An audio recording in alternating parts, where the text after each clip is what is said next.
This story is still heard and told in China today. On their websites, on their news portals, there are many reports about this story. Even for the police, it remained a puzzle. It's been about 26 years, but to this day, Chinese police have not been able to solve this mystery. At first glance, it seems like a ghost story, but inside it lies a full crime triangle, investigation, and mysterious layers that make this story even more significant. And this is not some imaginary tale. There are some parts of it that are officially on record. In China, this story is known by many names. Midnight Bus, the bus to nowhere. Route number 305.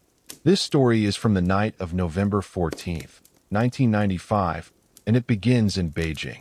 It was the month of November, cold weather, and especially in northern China that night, there was heavy fog. On the night of November 14th, a bus named Route number 305 departed in Beijing. It left from the Yuanminjuan bus terminus. Its final destination was Xiangshan. The bus was running on a local route, and this was its last trip of the day. It was nighttime. On this final route, the bus still had to pass 5 to 7 more stops. At that time, apart from the driver, there was also a conductor on board. At some stops, passengers got on and off. But at one point, when almost all the passengers had gotten off, only 4 people remained in the bus.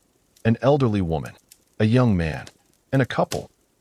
All the other passengers had already gotten off at their respective stops. Now only those 4 passengers and 2 staff, the driver and the conductor, were left on the bus. It was late at night. Outside, it was eerily silent. About 4 stops before the final one, the driver saw 2 people standing at a bus stop. The bus had to stop there anyway, so he stopped the vehicle. As soon as the 2 people boarded the bus, the driver noticed that actually there were 3 of them.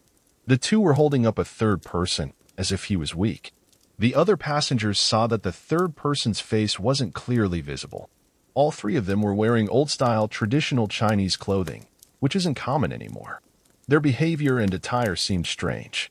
They quietly went to the back seats and sat down. The rest of the passengers got nervous. The couple decided to get off at one of the next stops. Now who remained on the bus? 1 elderly woman, 1 young man, 3 mysterious passengers, the driver, and the conductor. The bus continued moving forward, but inside, there was deep silence.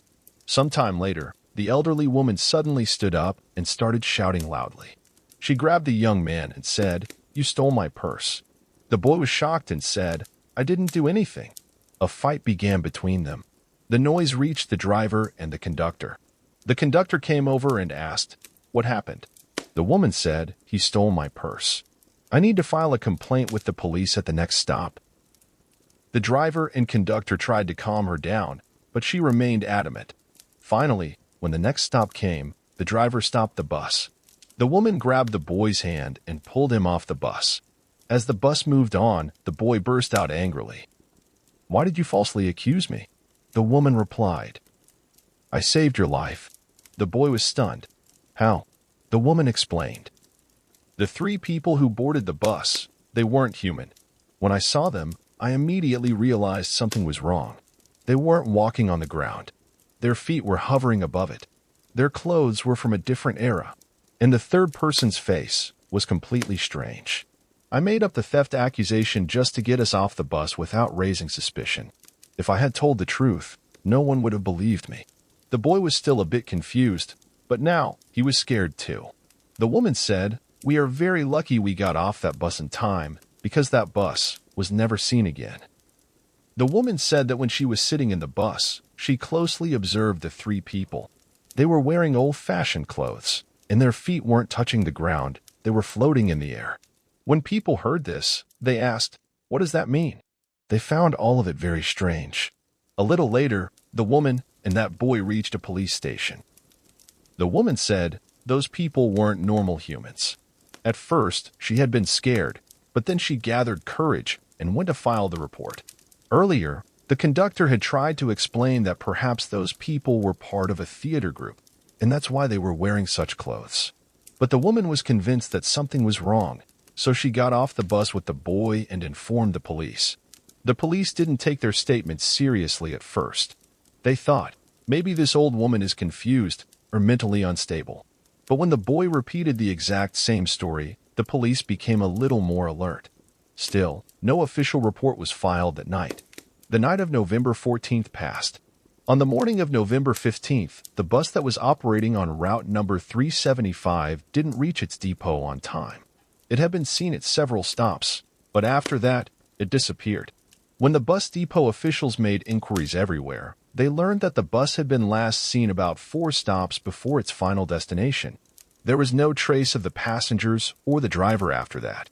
It was a government bus, and its number was Route 375. The place where the woman and the boy had reported their incident to the police, that was exactly the stop after which the bus had vanished. The police began an investigation, but no clue was found. The driver and conductor were missing, along with the bus. The woman and the boy were called again for questioning. They repeated the same story, that the people on the bus weren't human, their feet weren't touching the ground, and their behavior was extremely odd. They said they faked the theft accusation about the purse just so they could get off the bus. The story spread in the media. Several Chinese newspapers published it under the title Midnight Bus.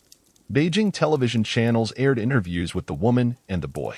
Their story became a topic of public discussion everywhere. But the bus was still missing. Then on November 16th, suddenly a report came in a deserted area around 100 kilometers away from the last bus depot. A bus was found parked. Police reached the spot. It was the same Route 375 bus. Inside the bus, they found 5 bodies, the driver, conductor, and 3 others.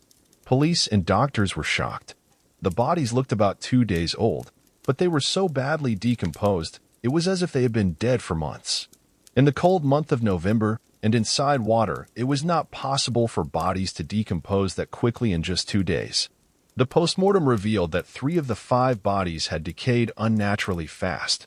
And then came the big question, were those 3 ever human? When the depot was asked how the bus ended up in that remote area, they replied, there is no fixed route that goes that far. The bus wasn't supposed to be there at all. The fuel tank of the bus was checked. It was completely full, and yet, it didn't have enough fuel to cover that much distance. There were no leaks, no signs of fuel loss. Everything was normal. At that time in China, CCTV cameras had already started being installed. But on the route where the bus disappeared, there was no available footage.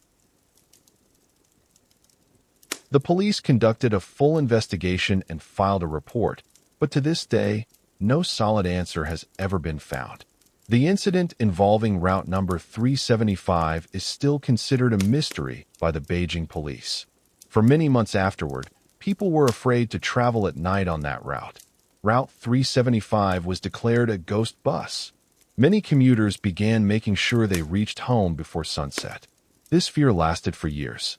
Even today, the case file is officially preserved in police records.